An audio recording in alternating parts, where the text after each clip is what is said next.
और जिनको श्री रघुनाथ जी प्रिय हैं उनके लिए ये मानस अत्यंत ही अगम है, अर्थात श्रद्धा, सत्संग और भगवत प्रेम के बिना कोई उसको नहीं पा सकता।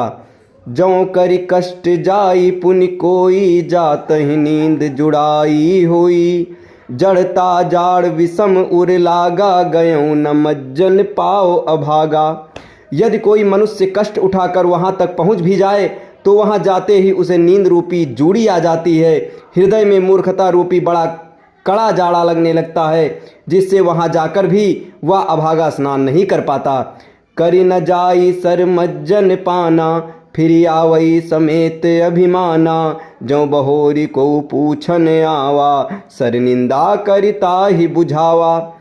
उससे उस सरोवर में स्नान और उसका जलपान तो किया नहीं जाता, वह अभिमान सहित लौट जाता है। फिर यदि कोई उससे वहाँ का हाल पूछने जाता है तो वह अपने अभाग्य की बात न कहकर सरोवर की निंदा करके उसे समझाता है।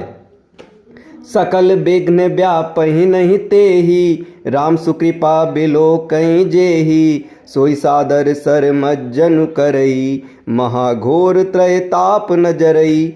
ये सारे विघ्न उसको नहीं व्यापते, बाधा नहीं देते। जिसे श्री रामचंद्र जी सुंदर कृपा की दृष्टि से देखते हैं वही आदरपूर्वक इस सरोवर में स्नान करता है और महान भयानक त्रिताप से, आध्यात्मिक, आधिदैविक, आधि भौतिक तापों से नहीं जलता।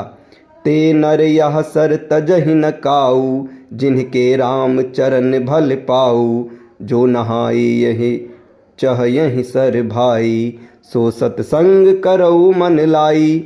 जिनके मन में श्री रामचंद्र जी के चरणों में सुंदर प्रेम है वे इस सरोवर को कभी नहीं छोड़ते। हे भाई, जो इस सरोवर में स्नान करना चाहे वह मन लगाकर सत्संग करे। असमानस मानस चख चाही, भई कवि बुद्धि विमल अवगाही। भयो हृदय आनंद उछाहू, उमग्यो प्रेम प्रमोद प्रबाहू।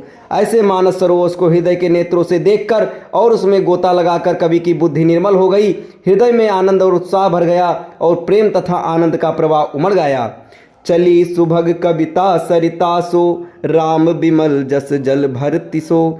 सरजू नाम सुमंगल मूला, लोक वेद मत मंजुल कूला। उससे वह सुंदर कविता रूपी नदी बह निकली जिसमें श्री राम जी का निर्मल यश रूपी जल भरा है। इसका नाम सरयू है जो संपूर्ण सुंदर मंगलों की जड़ है।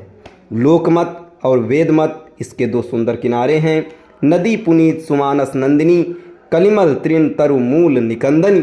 ये सुंदर मानस सरोवर की कन्या सरयू नदी बड़ी पवित्र है और कलयुग के छोटे बड़े पाप रूपी तिनकों और वृक्षों को जड़ से उखाड़ फेंकने वाली